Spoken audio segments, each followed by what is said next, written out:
It all began in darkness. I awoke to a world of pain. A throbbing in my head pounded on my temples.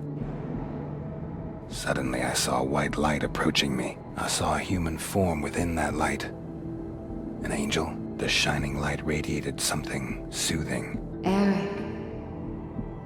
The angel spoke to me. Eric, it's time.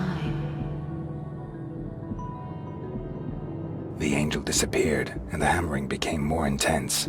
Faster. Slowly, my sight returned. A rhythm and different sounds, which slowly coalesced to become music. The darkness slowly gave way to blurry surroundings. I focused on regaining my orientation. All around me I could see people, bodies twitching, moving to the rhythm of the music. I felt sick, but at least I could move again. I needed to run some water over my head. That would do me good.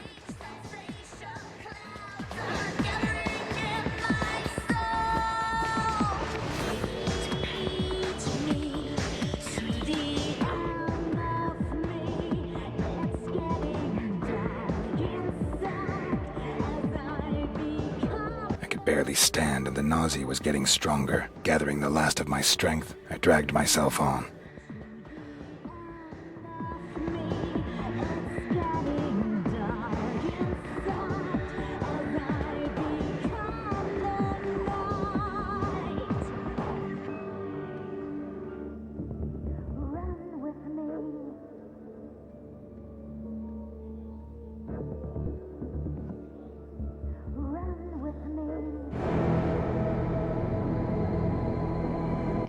Your assignment is waiting.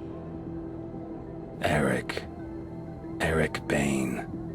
The name shot through my head like a bullet. It was my name. Other memories. Nothing. The darkness in my head veiled everything.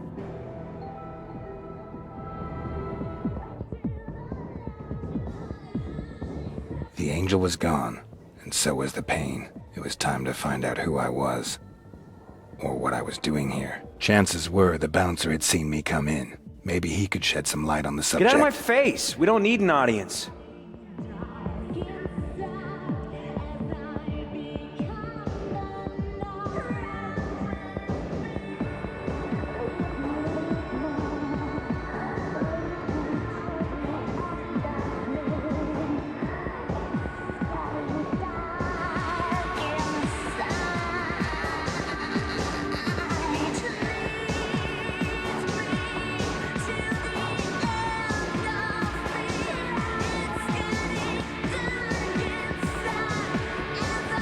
Hi. Yeah? What do you want? I wanted to ask. I couldn't get another word out.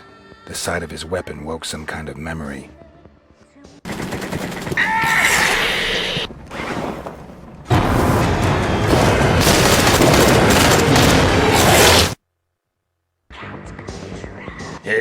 Hey man, you okay? Yeah, it's okay. I'm doing fine. Did I come to the club alone, or was someone with me? No idea. My shift had only just begun. My boss was watching the door before that. Where can I find him? Well, he's sure to be hanging around here somewhere. Ask at the bar for Tom. That flashback had felt pretty damn realistic, even if I didn't completely understand it. What should I make of it? I made my way back into the club to find the head of security. Maybe he would be able to help me.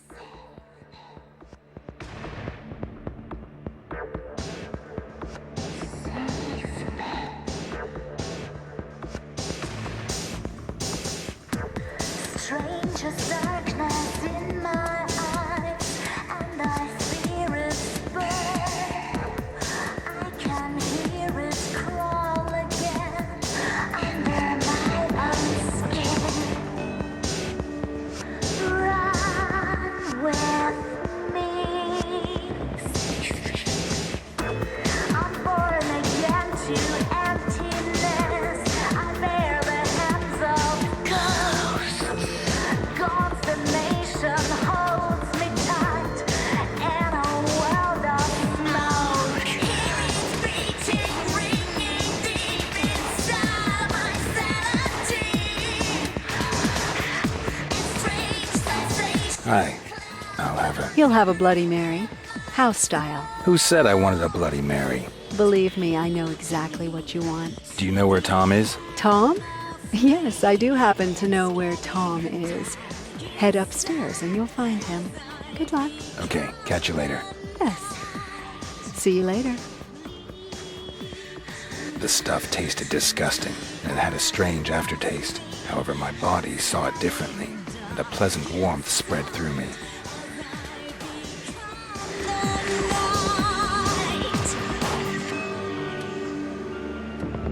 Run with me.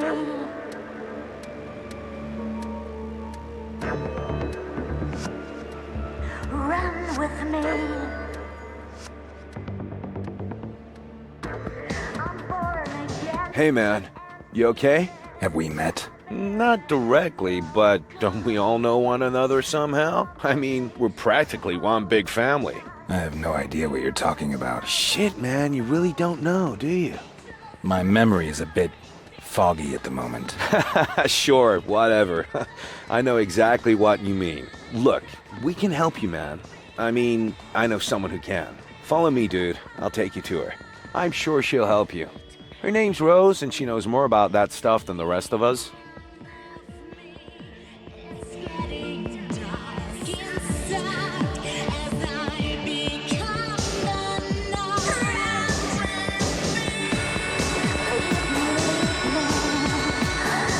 Hey, man, you were really lucky to meet me. There's some of us out there that are real bad news, dude. They would have just ripped your head off or something. Don't worry, we're almost there. By the way, Rose, she owns the sanctuary.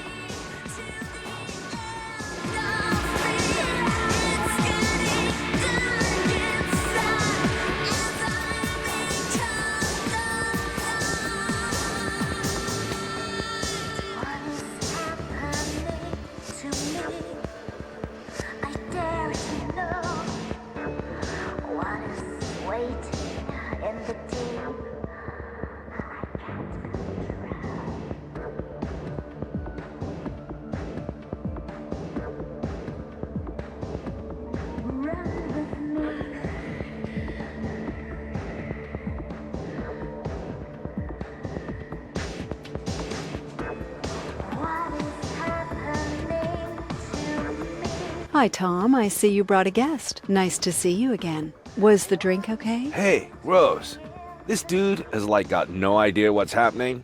Can't remember a damn thing. And he's here all alone? Looks like it. Hello, I'm still here. Could you tell me what's going on? I have no idea what you're talking about. You're a... Vampire. A vampire, like Tom and me. Yeah, right. Thanks for the drink. And no offense, but I'll just be going now. Tom, show him.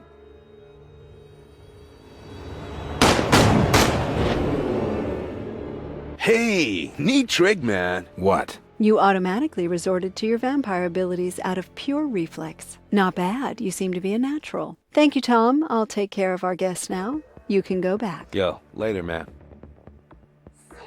So? My name is Eric. Eric Bain. Well, Eric, I'm Rose. I hope our little demonstration convinced you. I don't think I have any alternative. That is correct. Right now, you also have a much bigger problem you need to take care of. You are not yet a fully fledged vampire, and that has some drawbacks. Tell me more about vampires. What would you like to know? Tell me about yourself. Me? Well, it's been about 10 years since I was a normal human. I own this club, and I look after the young vampires, such as yourself. But I don't really want to talk about myself right now. Maybe some other time.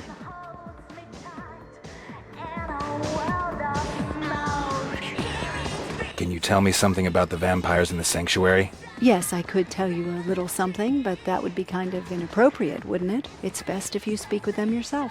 Tom, you've already met. He's my head of security. The Kruger twins also work here in the club. April is behind the bar.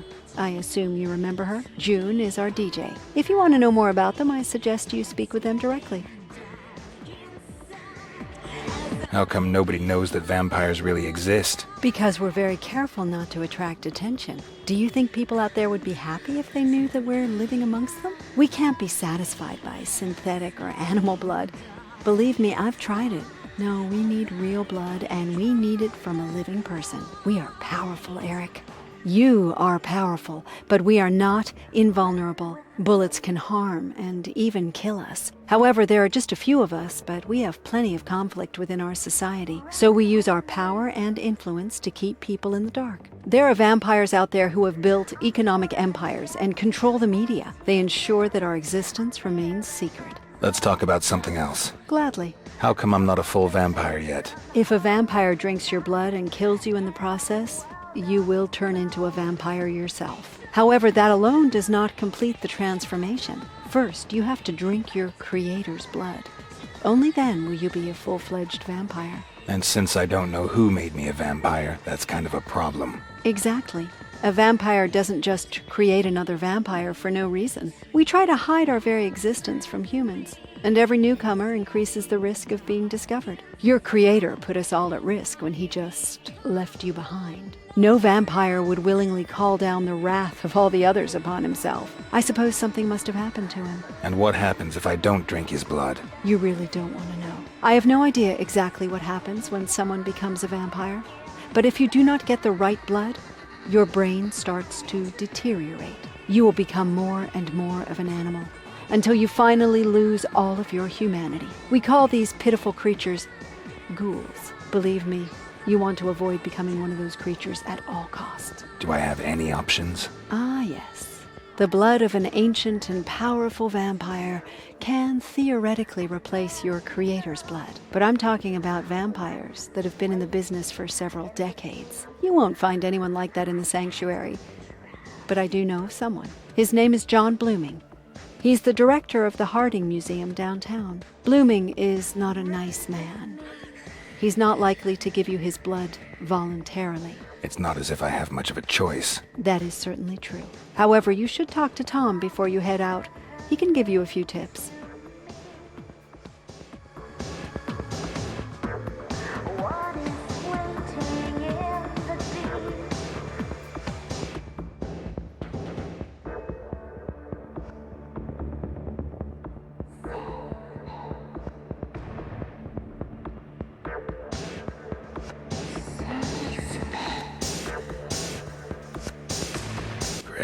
Pretty.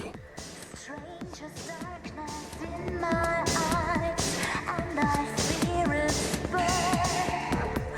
I can hear it crawl again under my own skin. Hey, you're Eric, right? Tom told me about you. I'm April Kruger. If there's anything I can do for you, just let me know, okay? Tell me about the museum. I think there's a medieval exhibition there right now. It's been a few years since I visited. One thing I have heard is that the museum director is also one of us. But you'd be better off talking to Tom and Rose about him.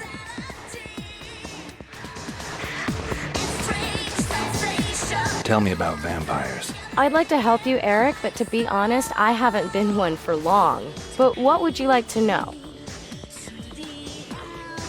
What do you know about vampire abilities? Not much, to be honest. My sister made me a vampire, so I can move super fast, which is pretty cool when you're mixing drinks. But we're not in Rose and Tom's league. I've heard there's some really powerful vampires out there who can throw cars and trucks around or, jump from high-rise buildings. But I've never met anyone who could do that, thank God.